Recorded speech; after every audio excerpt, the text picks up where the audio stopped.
하나님의 말씀은 마가복음 3장 13절부터 19절까지 교독을 하시겠습니다. 또 산에 오르사 자기의 원하는 자들을 부르시니 나아온지라.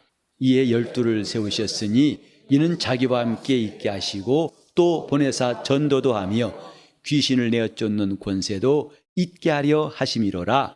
이 12를 세우셨으니 시몬에게는 베드로란 이름을 더하셨고 또 세베대 아들 야고보와 야고보의 형제 요한이니 이 둘에게는 보아너게 곧 우레의 아들이란 이름을 더하셨으며 또 안드레와 빌립과 바돌로메와 마테오와 도마와 알페의 아들 야고보와 및 다데오와 가나니인 시몬이며 또 가룟 유다니 이는 예수를 판 자로라. 아멘.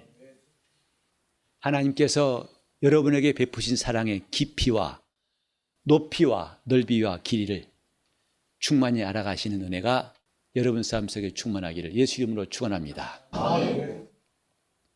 신앙생활을 오래 하다 보면은 깊이를 알게 되고 길이를 알게 되고 넓이를 알게 되고 높이를 알게 되는 것 같습니다.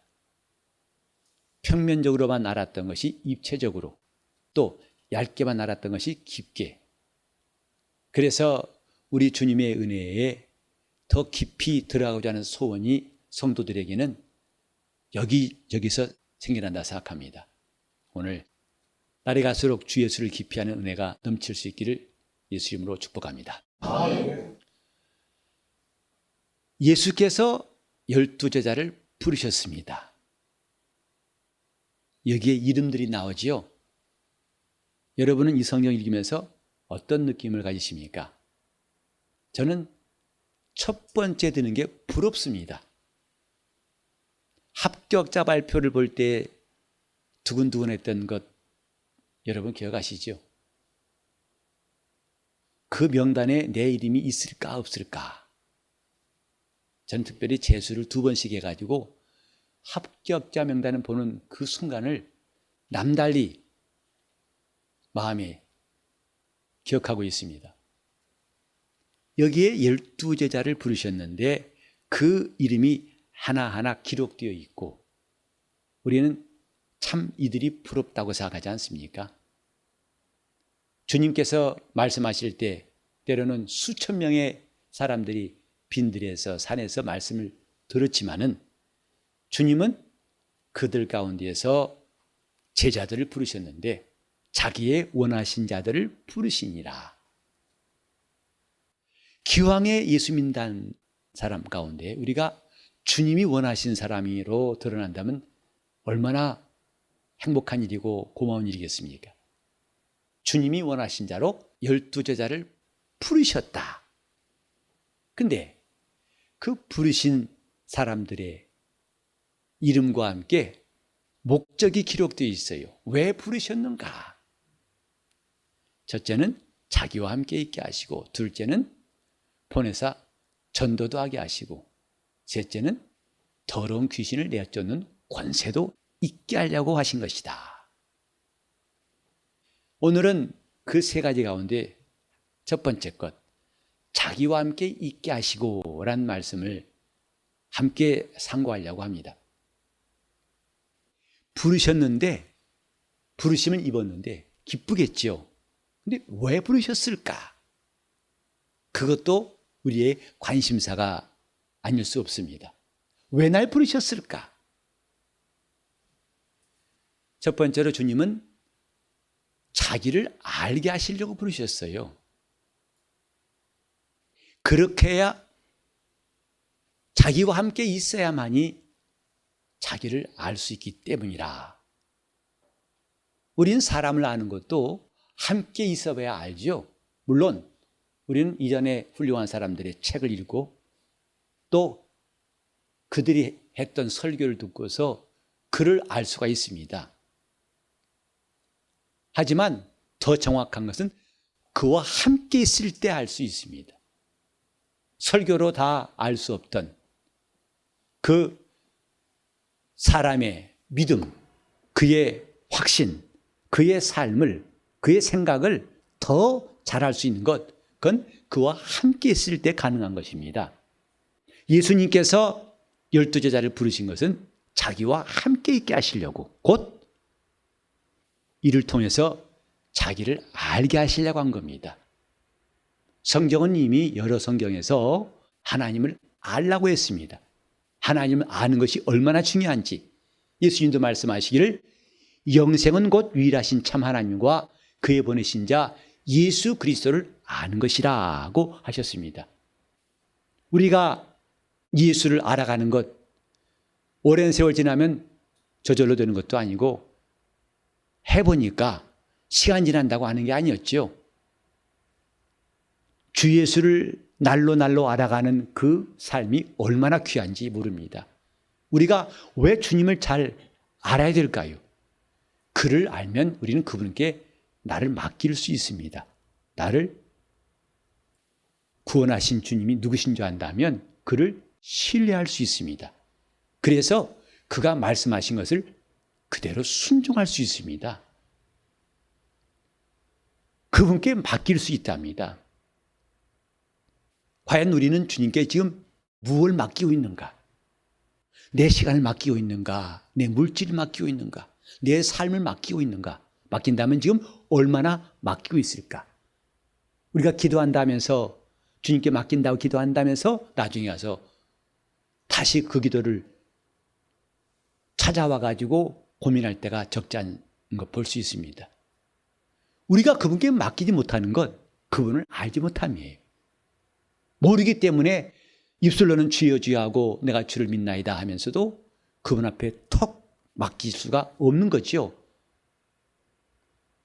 그래서 주님은 자기와 함께 있게 하사 곧 자기를 알게 하시려고, 그럼 나를 잘 알 수 있다. 예수님이 이런 말씀하신 적 있죠.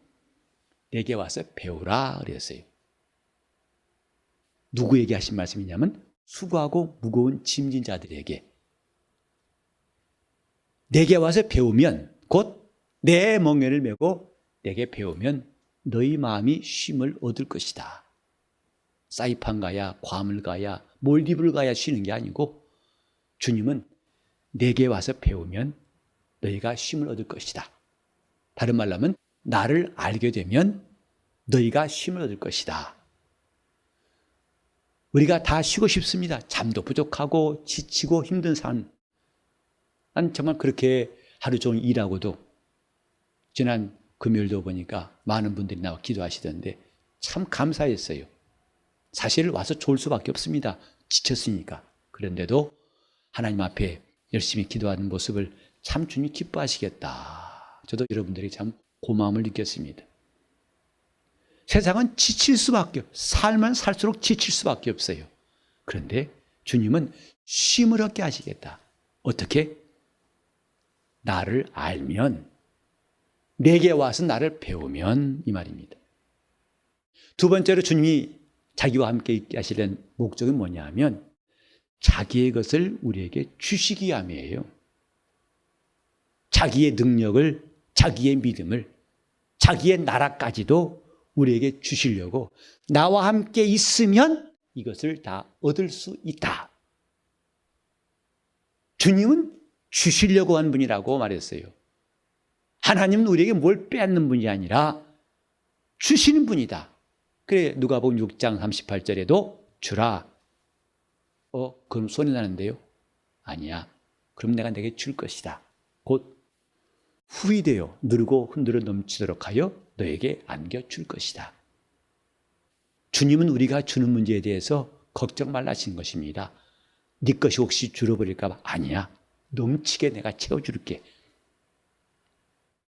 주님은 우리에게 주시려고 합니다. 누구에게? 자기와 함께 있는 자에게 주시려고 하는 거예요. 그래서 우리가 하나님 앞에 나올 때마다 우리는 설렘과 기대가 얼마든지 있어도 됩니다. 왜? 그분은 성경에 보니까 그분께 나온 자에게 상 주신다고 했어요. 그분은 우리를 빈손으로 보내시지 않는다고 했습니다. 오늘도 여러분 영혼에 주님 주신 은혜가, 선물이, 복이 꼭 있기를 예수 이름으로 축원합니다. 거저 보내시지 않는다고 성경은 여러 군데에 말씀하고 있습니다. 그가 주시려고 하는 것, 그래 그분이 이 땅에 오신 것도 섬김받으려 함이 아니라 섬기려 하고 자기 목숨을 많은 사람의 대속물로 주려 함이라. 주시려고 하신 예수를 우리가 경험하기 위해서 우리는 그분과 함께 있는 것이 필요합니다. 세 번째로 그분과 함께 있게 하시는 목적은 뭐냐 하면 그것으로 곧 주님의 것으로 우리가 살고 주님의 것으로 일하게 하려고 하신 것입니다. 주님 우리에게 직분을 맡기실 때 자기 일을 맡기실 때 주님은 내 것으로 하라 말씀하지 않으셨어요. 오히려 두버릇도 전대도 가지지 말라 다 내려놓아라 했어요. 곧 지금까지 그나마 갖고 있던 우리의 무장을 다 해제하신 겁니다. 무장 해제. 그리고 주님은 신뢰한 것들로 우리를 무장하셨어요. 각색병을 고치는 능력과 귀신을 내어쫓는 권세를 주시고 평안을 전하는 복음을 주시고 담대한 믿음을 주시고 그래서 제자들이 나가서 두루천 발세 이미 부활하여 승천하신 주님이 그들을 보고만 계신 게 아니라 주께서 함께 역사하사 따르는 표적으로 저들이 말씀을 확실히 증거하시니라. 주님 우리에게 직분을 주실 때 그냥 내 힘으로 해봐가 아니라 내가 주는 힘으로 하라. 그게 주의 뜻입니다. 우리에게 직분을 맡기실 때 우리는 그분이 주실 힘도 함께 믿어야 됩니다. 나에게 감당할 수 있는 담대함도 믿음도 힘도 주신다고 우리는 믿어야 정상적인 직분자인 것입니다. 이렇게 주님 우리에게 함께 있게 하시는 풍성한 뜻이 있어요. 자, 그럼 우리는 어떻게 하면 그분과 함께 하는 것인가를 좀 알아보겠습니다. 함께 하는 게 뭘까? 그래서 함께 노래만 부르면 그것일까? 아니면 기도하는 것일까? 참 우리는 막연할 때가 있습니다. 하지만 우리는 쉽게 생각해 봅시다. 우리가 사람과 사람 사이의 만남도 마찬가지인데 함께 할 때 뭐 하죠? 주로 대화하지 않습니까? 물론 함께 만나 먹기도 하고 함께 여행할 수 있어요. 그러나 만나가지고 대화는 일체 없이 먹는 사람, 그런 만남 여러분 생각해 본 적 있습니까? 만나가지고 뭐하니? 밥만 먹고 어디 구경한 다음에 또 헤어져요. 그런 만남은 별로 이해가 안 되죠. 함께 할 때의 가장 중요한 대화입니다. 오늘날은 참 대화하는 수단이 많아졌습니다. 옛날보다 훨씬 다양해졌어요. 옛날에는 대화하려면 만날 수밖에 없습니다. 근데 조금 발전하더니 전화가 생겨가지고 전화로 하게 되었습니다. 근데 그 전화도 지금처럼 개인 전화가 없었습니다. 시골에서 보면 그 한 면에 전화기는 몇 대밖에 없었어요. 그 불편한 시절. 그러니까 지금은 다 전화가 있죠. 하지만 전화보다 더 간단한 게 있습니다. 문자가 있습니다. 그래서 이제는 대화할 수 있는 방법이 다양해졌고 입맛에 맞게 대화할 수 있습니다. 진짜 보고 싶은 사람은 뭐예요? 만납니다. 그러나 그렇게 보고 싶지는 않지만은 그래도 뭔가 대화할 사람이 있으면 전화할 수 있어요. 조금 덜 하지요? 근데 전화하기는 싫고 그러나 뭔가 대화할 때는 여러분 참 잘 쓰는 문자 있습니다. 참 편리한 세상이에요. 문자보다는 통화보다는 직접 만나가지고 이야기할 수 있다. 참 다양한 방법들이 있습니다. 그런데 이 대화라는 것은 두 가지의 요소가 있지 않습니까? 하나는 뭐죠? 말하고 또 하나는 듣는 것. 이 두 개가 있어야 대화죠. 근데 두 가지 중에 여러분들은 무엇이 먼저라 생각하십니까? 말하는 것이라고 하고 싶겠지만 사실은 먼저 듣는 것이 우선입니다. 대화 중에서 먼저 우리는 듣는 것부터 하는 것이 유익하다 생각합니다. 요즘 현대인들에게 누구나 다 가지고 있는 것 뭐냐 하면 내가 말하고 싶은데 내 말을 들어줄 사람이 별로 없고 아예 없는 경우도 있어서 고독해합니다. 그래서 현대인들은 고독하다는 말 나온 지가 오래됐습니다. 참 고독합니다. 이 많은 사람들인데 내 말 들어줄 사람이 없고 막상 말하면 말이 안 통합니다. 그럼 말하기 싫죠.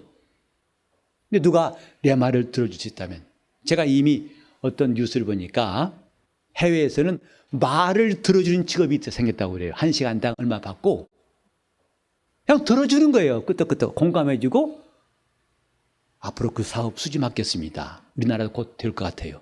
말을 들어주는 것이 직업이에요. 나이 관계없어요. 그 사람이 잘생긴다 마찬가지 관계없어요. 일단 자기 말을 경청한 사람만 있으면 이 사람 만족입니다. 여러분들 혹시 좀 일거리 없는 분들 그거 한번 준비해 보세요. 대박 날지 몰라요. 말을 들어주는 것 참 귀합니다. 저도 목사로서 참 늘 마음에 조심스럽고 아쉬운 게 뭐냐 하면, 목사는 말하는 일을 많이 하죠. 듣는 것보다도. 하다 보니까 저도 어느새 대화하다 보면 제가 많이 말하게 돼요.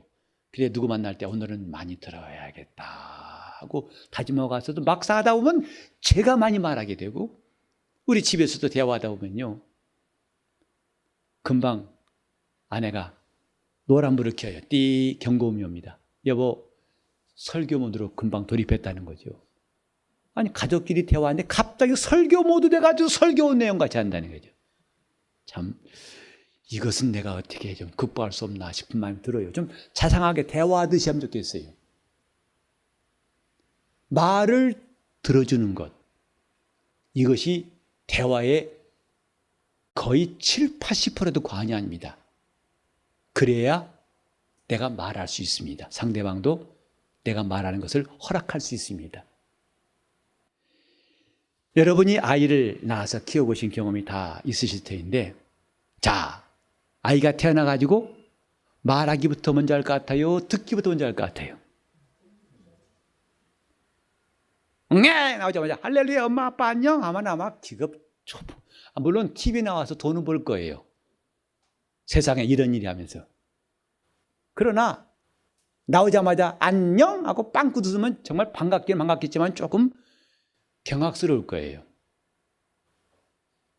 그 아이가 태어나가지고 오랜 시간 동안, 심지어는 부모의 마음이 말 좀 해봐라, 말 좀 해봐. 그래서 뭐 가끔 옹알이 하면 그게 반가워가지고 그걸 또 해석합니다. 아빠 안녕 그랬다고. 그건 자기가 들은 거죠. 그 아이가 먼저 한 것은 듣는 거예요. 오랫동안 듣다가 어느새 그 다음에 말문이 열리죠. 하나님은 이렇게 인간을 지으셨어요. 먼저 듣는 것부터. 그리고 잘 들으면 말하게 된다. 여러분도 혹시 이렇게 갑자기 기도 미리 예고돼도 마음이 광고되어도 마음이 설리는데, 갑작스럽게 오늘 누구 나와 기도하시겠습니다 그러면 그때부터는 찬송 부르는 동안 찬송이 아니죠. 그리고 찬송이 왜 빨리 끝났는지 모르겠어요. 좀 더 했으면 좋겠는데 그 4절이 금방 지나가 버리죠. 저도 마찬가지입니다. 목사로 수십 년 일한 30년째 목사로 일하지만은 지금도 기도하라면, 갑자기 기도하라면 좀 당황할 때가 있어요. 지난 지방회 때에도 가서 이제 모든 모임이 마치고 자 이제 마무리 기도하실 분, 그래서 저는 안심했습니다. 왜냐하면 저는 38개의 교회 가운데에서 제가 37번째 교회로 가입했기 때문에 내가 1년도 안 된 사람이 기도한다는 걸 상상도 안 했었죠.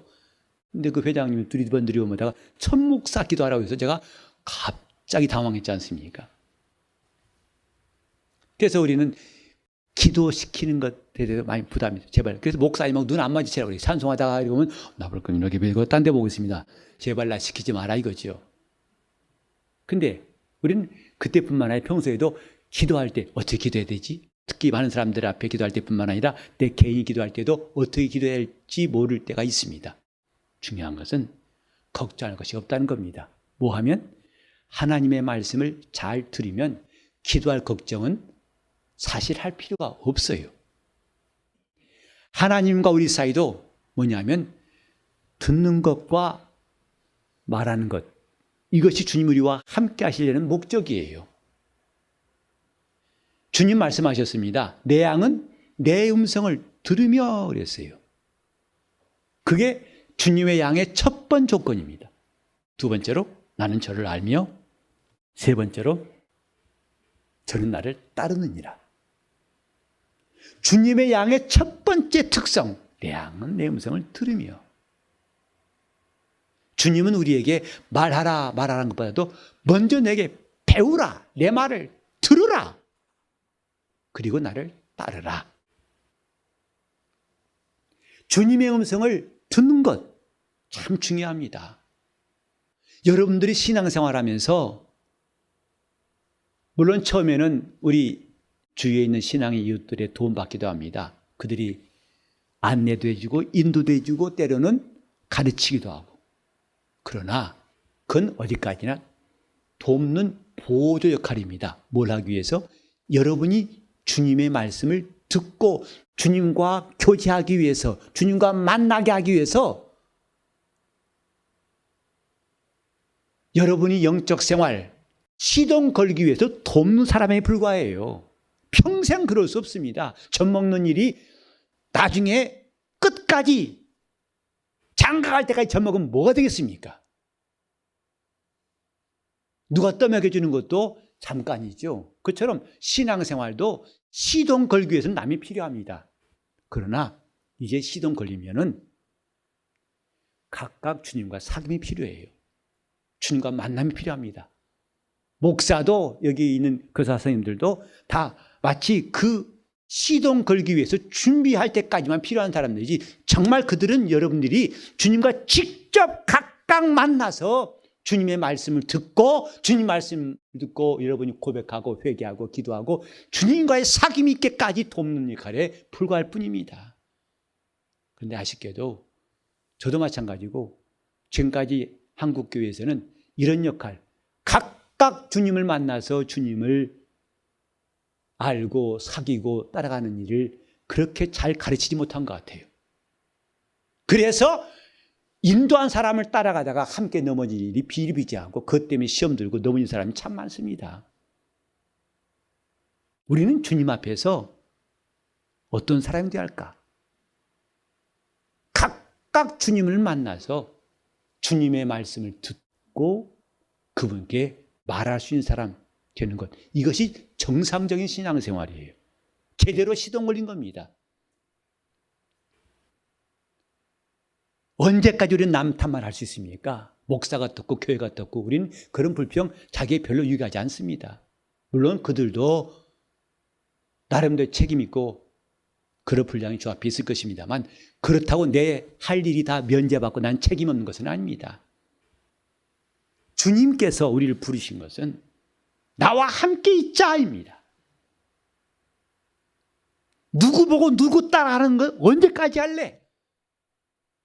저들은 다 너희가 내게로 오는 일에 돕는 사람인 뿐이다.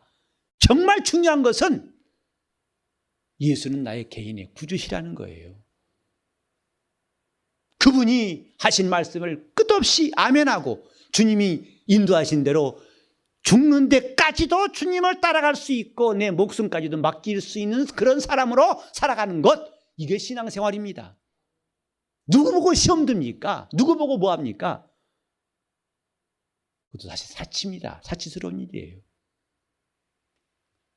주님은 어디든지 내가 너희 안에 너희가 내 안에 하셨어요. 사도 요한도 말하기를 우리가 이 태초부터 계신 말씀을 너희에게 알게 하는 것은 사귐 있게 하려는 것이다. 우리가 그분과 사귐이 있는 것처럼 너희도 사귐 있게 하려는 것이다. 이게 신앙생활의 가장 중요한 본질입니다. 우린 각각 우리 입으로 주님을 구주로 고백했다면 각각 그분의 음성을 들을 줄 아는 사람이 되어야 합니다. 남이 기도시키니까 기도한 게 아니라 여러분 자신부터가 주님께 기도할 내용이 있고 기도할 마음이 있고 기도할 능력이 있어야 됩니다. 그게 그리스도인이에요. 주님은 이렇게 하려고 자기와 함께 있게 하시려고 12제자를 부르셨습니다. 2000년 전에는 12를 부르셨으나 이제는 모든 믿는 자들을 성령으로 부르시면서 이렇게 자기와 함께 있게 하시려고 하는 것, 우리 모두는 기쁨으로 환영할 수 있기를 바랍니다. 주님과의 사귐이 시작될 수 있도록 세상이 아무리 요동칠지라도 아무리 요란스러울지라도 그분과의 관계는 점점 굵은 동아줄처럼 튼튼해져 가고 힘이 있어서 세상을 이기는 믿음이 여러분 속에 있기를 예수 이름으로 축원합니다. 주님과 함께 갑시다. 한 걸음 한 걸음 걸을 때마다 그 말씀이 떠오르고 새벽처럼 말씀이 떠올라서 그 말씀이 나를 인도하시고 의지할 말씀이 내게 항상 있어서 주님은 이미 그를 장치를 다 해놓으셨어요. 우리가 한 걸음 한 걸음 매 순간마다 그분과 함께 할 수 있는 장치를 해주셨는데 뭐냐면 우리에게 성령을 주셨습니다. 성령은 오셔서 모든 것을 가르치시고 내가 내게 한 모든 것을, 모든 말씀을 생각나게 할 것이다. 이게 바로 성령께서 우리 오신 목적입니다. 한 걸음 한 걸음 내 심장이 뛰는 순간순간마다 그분과 함께 걸을 수 있기를 예수 이름으로 축원합니다. 통성기도 하실 때 내가 하나님 앞에 함께 있는 사람, 주님과 함께 있고 싶습니다. 주님 나와 함께 하시고 주님과 통하는 사람이 되게 하시고 주님과의 대화가 가능한 사람 될 수 있도록 깊은 사귐이 있도록 통성으로 기도하시겠습니다. 하나님 아버지, 우리가 주 예수 그리스도 앞에서 성도가 되게 하심을 감사합니다. 성령이 역사하시고 인도하여 주옵소서. 하나님의 말씀이 살아 역사하셔서 오늘도 우리에게 하신 말씀이 또렷이 들려 주님 도와주시옵소서. 우리 영적 생활이 성장하게 도와주옵소서. 함께 하시고 인도하여 주옵소서. 하나님 아버지, 우리 주님께서 우리를 함께 있게 하시려고 부르신 것 감사합니다. 이 부르심에 우리 모두 순종케 도와주시옵시고 주님과 함께 있으므로 주 예수를 깊이 아는 은혜가 날이 갈수록 넘쳐나게 도와주시옵시고 귀로만 들었고 머리로만 알았던 예수가 아니라 진리가 아니라 이제 우리 속에서 주님이 우리를 가르치시고 주님의 멍에를 메고 배우게 도와주셔서 주 예수를 깊이 알고 그분께 우리의 시간도 맡기고 물질도 맡기고 목숨까지도 맡길 수 있는 참 그리스도인 되게 하여 주시옵소서. 주님의 음성을 들을 줄 알게 도와주옵소서.